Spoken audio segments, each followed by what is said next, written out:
Assalamualaikum warahmatullahi wabarakatuh. Selamat siang, salam sejahtera. Perkenalkan, nama saya Dr. Fil Ramaida Akmal, SSMA. Saya dosen pegawai negeri sipil di program studi S1 Bahasa dan Sastra Indonesia, Fakultas Ilmu Budaya Universitas Gadjah Mada dengan nomor induk dosen nasional 0005 058709 dan nomor induk pegawai 1987 05 05 2024 062002. Video ini dibuat sebagai salah satu persyaratan sertifikasi dosen, yakni dokumen pernyataan diri dosen dalam unjuk kerja Tridharma Perguruan Tinggi bidang pengajaran. Pada kesempatan ini, izinkanlah saya menjelaskan salah satu mata kuliah yang saya ampu, yaitu penulisan karya sastra fiksi. Mata kuliah ini ditawarkan pada semester genap, yakni untuk mahasiswa semester 6 sebagai mata kuliah pilihan dengan bobot 2 SKS. Mata kuliah ini bertujuan untuk mengenalkan hakikat karya sastra fiksi dan teknik penulisannya. Mahasiswa akan dikenalkan dengan berbagai genre karya sastra fiksi yang ada di Indonesia, beserta medianya, dan berbagai praktik untuk memahami teknik penulisan fiksi, mulai dari cara mencari dan mengembangkan ide, menuliskannya dalam berbagai teknik dan gaya, sampai dengan cara mempublikasikan karya sastra fiksi yang telah mereka hasilkan. Melalui pembelajaran pada mata kuliah ini, mahasiswa diharapkan 1. Mampu menjelaskan dan menerapkan konsep dasar penulisan fiksi dan genre-genre fiksi serta perkembangannya di Indonesia. Yang kedua, mampu mengembangkan ide secara kritis, kreatif, dan inovatif untuk menciptakan karya sastra fiksi. Yang ketiga, mampu menulis karya sastra fiksi dengan memperhatikan kaidah kebahasaan dan kesastraan yang baik dan benar. Yang keempat, mampu menulis karya sastra fiksi dalam genre yang berbeda-beda, merevisinya, mempublikasikannya, dan mendapatkan manfaat dari karyanya. Yang terakhir, mahasiswa diharapkan mampu menghasilkan karya sastra fiksi yang utuh, orisinal, dan komunikatif sebagai ekspresi kreatif dan respons terhadap realitas sosial budaya di Indonesia. Sebagai materi perkuliahan, mata kuliah ini menggunakan berbagai buku teks terkait penulisan karya sastra fiksi yang dibuat oleh pengarang-pengarang penting dari Indonesia dan dunia, juga oleh para ahli sastra. Selain itu, perkuliahan ini juga menggunakan berbagai karya sastra fiksi Indonesia sebagai bahan bacaan untuk studi kasus dan bahan diskusi berkelompok mahasiswa. Adapun sistem perkuliahan, mata kuliah ini dilaksanakan secara luring dengan total 16 pertemuan, di mana 14 pertemuan tatap muka dan masing-masing pertemuan 1 kali untuk ujian tengah semester di pertemuan ke-8 dan ujian akhir semester di pertemuan ke-16. Perkuliahan ini menggunakan metode Project Based Learning atau PJBL yang terdiri atas ceramah interaktif, studi kasus berupa baca contoh karya fiksi, tugas mandiri, presentasi kerangka karya fiksi, dan pembuatan satu karya sastra fiksi sebagai proyek akhir masing-masing mahasiswa. Di setiap pertemuan, mahasiswa akan dikenalkan dengan beberapa contoh karya sastra fiksi untuk dijadikan studi kasus.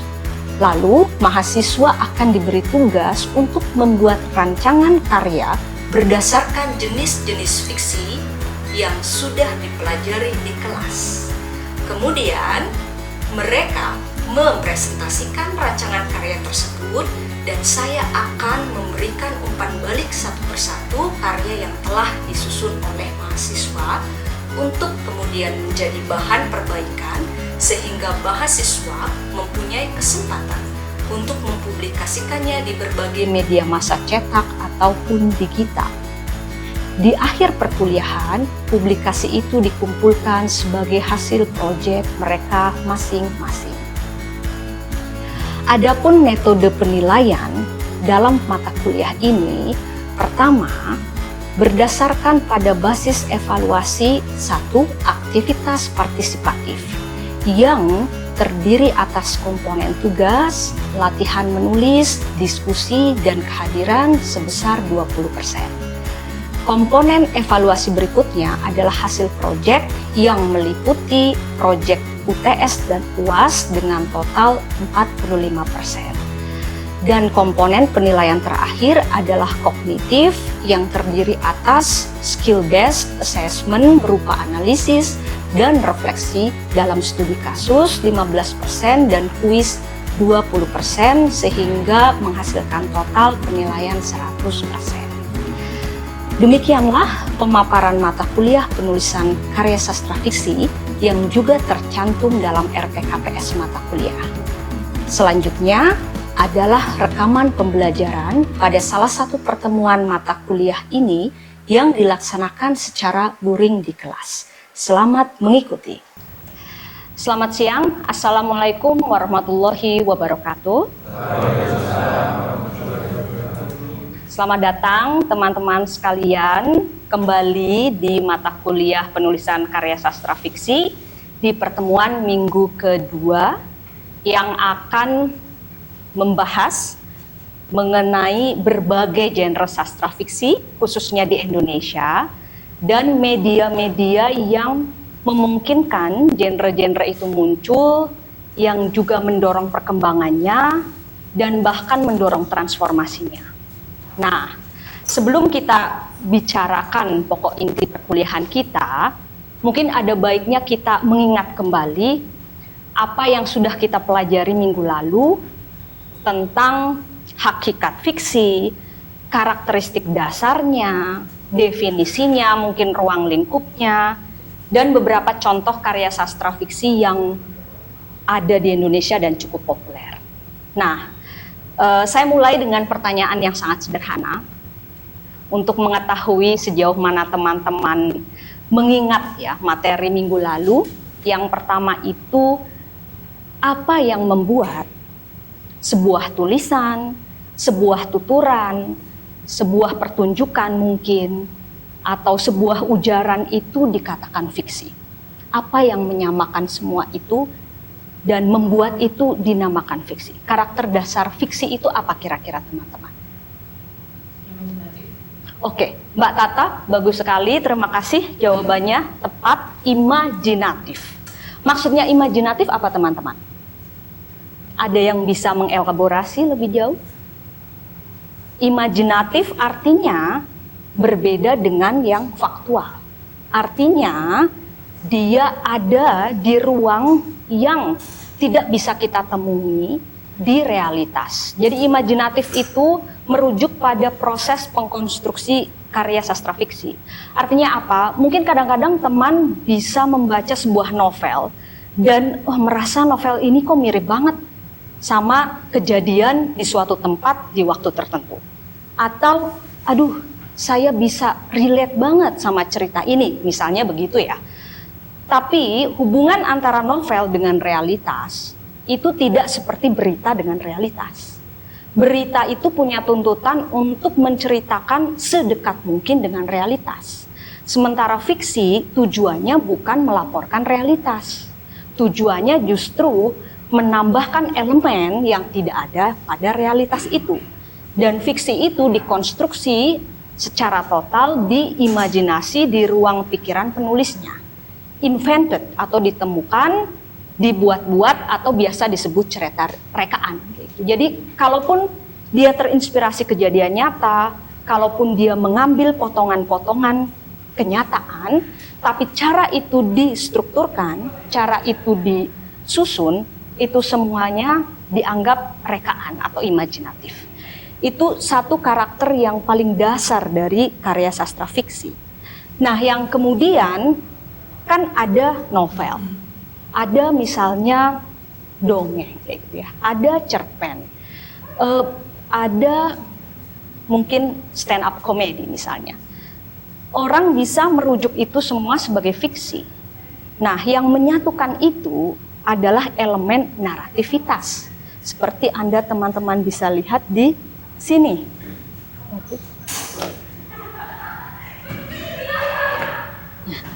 Oke, narativitas itu karakteristik kedua yang menyatukan berbagai jenis produk seni sebagai sebuah fiksi.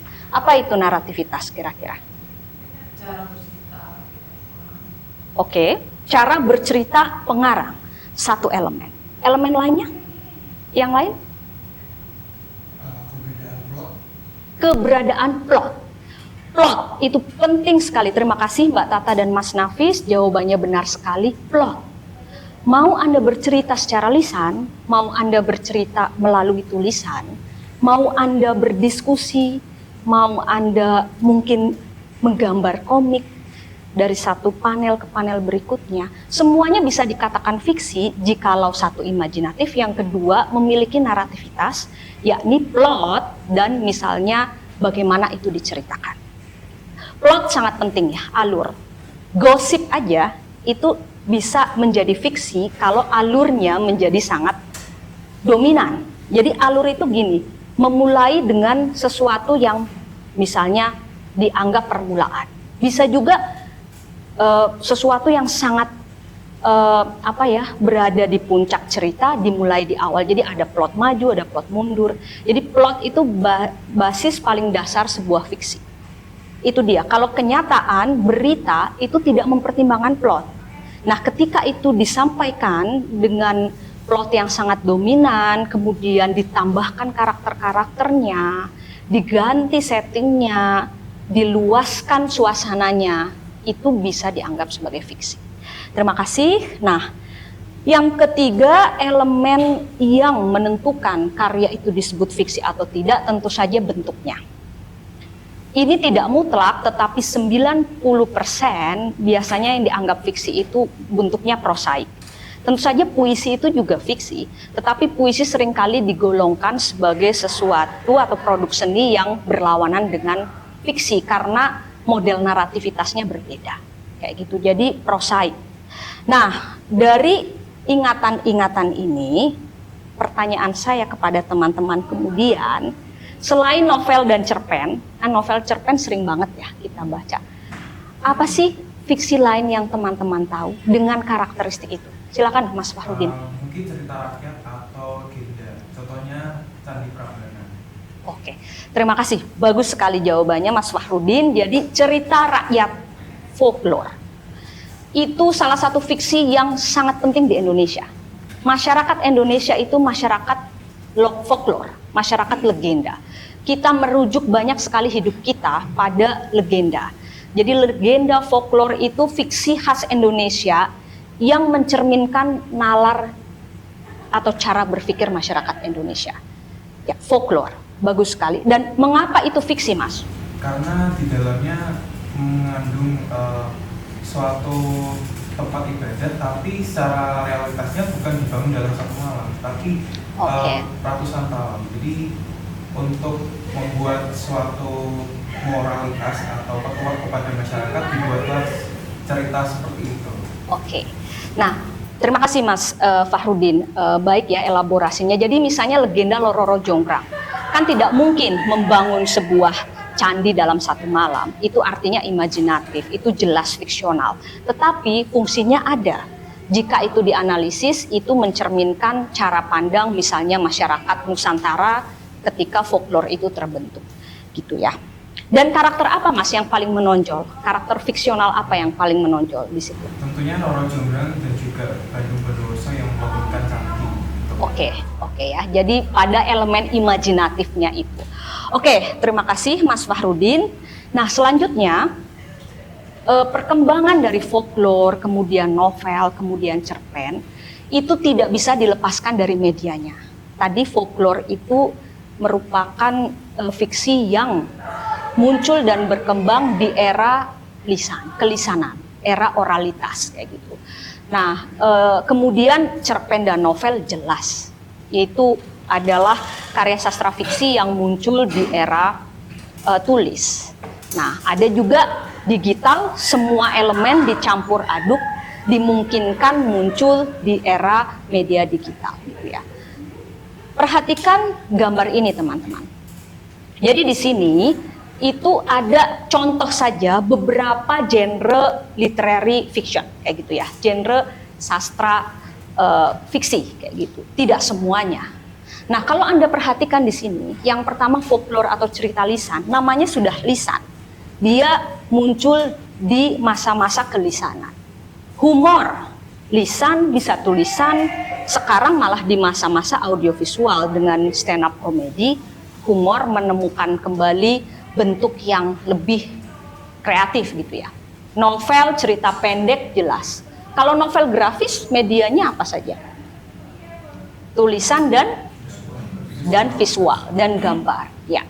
Belum lagi novel grafisnya nanti di misalnya webtoon. Bisa ditambah lagi media yang lain, audio misalnya. Betul. Jadi webtoon itu kan kita kadang-kadang baca ada soundtracknya, betul sekali. Nah, kemudian pentigraf, ada yang tahu pentigraf? Pentigraf itu apa? Itu khas Indonesia juga, fiksi khas. Oke, terima kasih Mas Nafis. Cerpen 3 paragraf. Nah, pentigraf ini pelopornya namanya Prof. Teng Sucahyono. Beliau pengajar di Universitas Negeri Surabaya, ya. Dan beliau punya banyak sekali karya kolaboratif dengan para penulis pentigraf yang lain dan sudah diterbitkan menjadi 4 seri yang menjadi materi perkuliahan kita juga di pertemuan ke depan. Jadi teman-teman bisa lihat di RPKPS, pentigraf itu khas Indonesia, sama halnya dengan folklore dan epistoler. Ada yang tahu epistoler apa? Betul. Jadi karya fiksi yang meminjam bentuk surat menyurat antara 2 orang atau lebih. Itu ya. Kalau epistoler dengan bentuk surat menyurat tentu saja medianya jelas ya. Medianya lebih banyak meminjam sensibilitas media tulis begitu. Nah, kalau fiksi penggemar digital jelas. Mengapa fiksi penggemar digital? Karena ada fitur-fitur yang hanya bisa diperoleh di media-media digital. Misalnya interaktif dan immediate atau langsung kayak gitu. Kan misalnya ada kolektif penggemar yang kemudian mengembangkan fanfiction bersama. Kan itu cepat begitu kan? Satu balas yang lain, kemudian ceritanya berkembang. Itu membutuhkan teknologi yang tidak bisa dilakukan di misalnya tulis. Kayak gitu. Lisan mungkin bisa sebagai diskusi, sebagai balas-membalas, tapi di sini kemudian ada emoticon, ada lagu yang disisipkan misalnya kayak gitu. Nah, semua media mempengaruhi kelahiran fiksi baru, perkembangan genre-genrenya, dan terkhusus media digital itu mengubah sangat besar pola produksi, konsumsi, dan distribusi karya sastra fiksi. Yang dulu kita membaca teks di buku, di kamar, sekarang mungkin bisa membaca lewat alat baca, lewat iPad, atau membaca dalam bentuk audio. Misalnya di kendaraan sambil berangkat kampus. Sekarang novel itu tidak hanya dibaca, tapi juga didengar. Dan sepertinya banyak orang yang mulai senang mendengarkan. Gitu ya, mendengarkan novel. Jadi bukan membaca novel lagi, tapi mendengarkan novel itu menjadi mungkin oleh media digital. Jadi pertama alih wahana, jelas lisan, ketulisan, ke audiovisual. Kemudian lahirlah genre fiksi baru yang born digital. Misalnya apa? genre apa selain fiksi penggemar yang born digital? Yang suka kalian baca misalnya? Iya, cerita-cerita AU atau alternate universe, kemudian mungkin juga novel grafis atau komik. Komik itu juga bagian dari fiksi. Kayak gitu. Jadi genre yang lahir hanya dimungkinkan oleh media digital itu juga muncul. Struktur naratifnya juga multimedia. Maksudnya multimedia, ada banyak media, elemen media yang bertumpuk-tumpuk gitu ya. Ada lagu, ada gambar, ada gerakan, ada komen, jadi satu gitu. Terus kategorinya juga baru sekarang, ada penulis fanfiction yang sangat terkenal. Jadi kalau teman-teman pergi ke Wattpad, itu dunia total berbeda dengan dunia sastra yang mainstream. Dunia sastra yang mainstream kita tahu ada Ayu Tami, ada Yusi, ada Ahmad Tohari. Masuk ke Wattpad, nanti 5 penulisnya itu berbeda semua. Kita nggak kenal, tapi mereka juga mendapatkan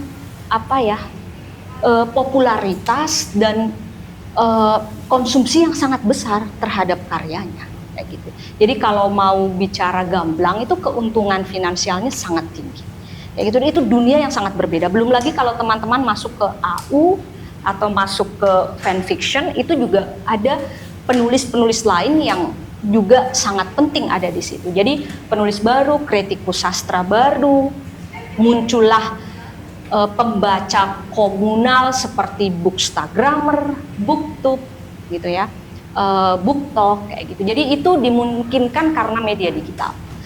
Kira-kira begitu. Nah, sampai di sini ada pertanyaan terkait medialitas gitu. Ada pertanyaan? Belum?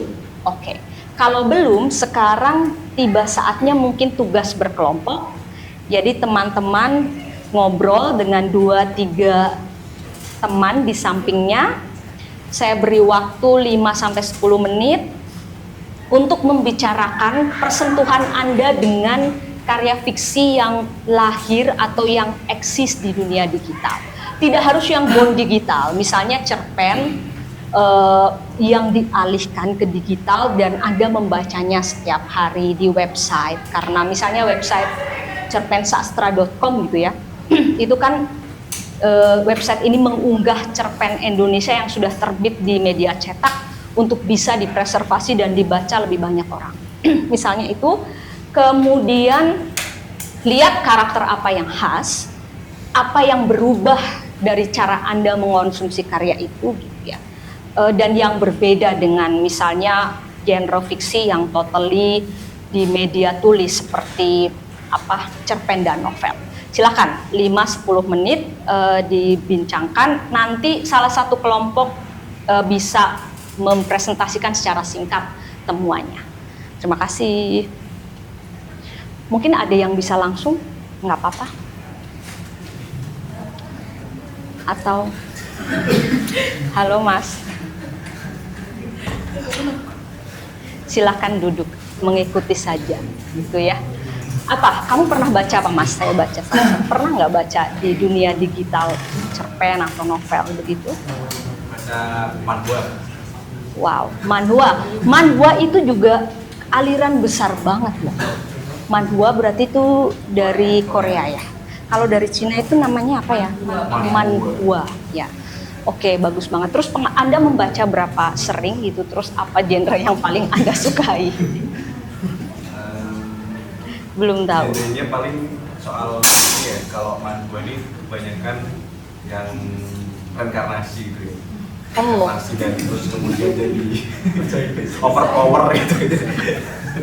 Oh, ada yang sudah membahas itu, motif reinkarnasi dalam manhwa ada. Ada mahasiswa yang membahas itu. Ada juga yang membahas misalnya body horror gitu ya. Jadi campuran antara tubuh dengan teknologi jadi satu, terus jadi superhuman juga begitu. Kemudian yang melampaui karakteristik manusia pada umumnya. Oke, manhwa menarik. Yang lain, Mbak Tata baca apa Mbak Tata? Mungkin ini aja yang dulu kan saya banyak fandom yang saya suka. Nah, yang sebenarnya awal-awal masih fan fiction itu lewat Harry Potter. Jadi Jadi gimana si penulis ini dari Wattpad, tapi dia juga punya media lain di Twitter. Dia ambil karakter di Harry Potter dan semua settingnya, tapi dia pakai karakter baru dari misalnya member boy band gitu. Oke. Harry Potter tapi di universe lain. Oke, berarti AU ya. Oke, apa yang membedakan tulisan di AU dengan Harry Potternya? Sebenarnya setting semuanya mirip, cuma kalau di AU itu manut sama pengarangnya. Jadi dia pengen mengedepankan genre romance-nya, ya romance-nya itu yang ditonjolkan, bukan fiksi fantasinya. Oke, jadi perubahan mungkin saya beri umpan balik ya. Jadi perubahan dari media tulis Harry Potter sebagai novel dan Harry Potter yang lahir dalam genre alternate universe itu pergeseran misalnya penekanan tematiknya. Jadi Harry Potter itu sangat fantasi, kemudian bergeser ke alternate universe menjadi romance. Atau itu sering terjadi sih. Misalnya dari novel ke film, skrip film. Jadi novelnya sangat politis, skrip filmnya sangat romantis. Karena apa? Karena readernya beda, pembacanya beda, konsumennya beda, medianya juga berbeda. Fantasi mungkin membutuhkan deskripsi yang banyak. Sementara di alternate universe mungkin deskripsinya berbeda, tidak terlalu banyak. Jadi ruang lebih banyak ke yang interaktif misalnya. Juga misalnya novel berubah jadi film itu skrip film gitu ya. Skrip film ditulis dengan kesadaran visual. Sementara novel ditulis dengan kesadaran abstraksi. Jadi tema tulisan apa yang memungkinkan pembaca itu bisa membayangkan. Kalau film kan bayangan pembaca sudah dihadirkan melalui visualisasi, sehingga kebutuhan atau keterbatasan teknis itu juga mempengaruhi perpindahan genre. Oke, terima kasih buat kelompoknya Mbak Tata sudah mempresentasikan secara singkat ya pembacaannya. Nah, teman-teman, karena waktunya sudah habis, jadi pembacaan teman-teman yang ada di kelompok lain akan kita bahas di pertemuan minggu depan. Dan ada tugas untuk di rumah bagi teman-teman secara individu, apa yang sudah didiskusikan dengan teman kelompoknya mohon dituliskan refleksinya dalam satu lembar saja dan kemudian diunggah di Simaster, di folder tugas yang sudah saya sediakan, batas akhirnya minggu depan. Dan untuk minggu depan, seperti yang sudah teman-teman baca di RPKPS, kita akan membahas lebih detail lagi 3 genre yang berkembang di Indonesia dan berlatih bagaimana membuat rancangan tulisan berdasarkan 3 genre fiksi ini, yakni pertama dongeng atau legenda, yang kedua pentigraf sebagai genre fiksi yang cukup original datang dari Indonesia, yang ketiga epistoler sebagai genre fiksi yang justru berasal dari barat dan bagaimana itu berkembang di Indonesia.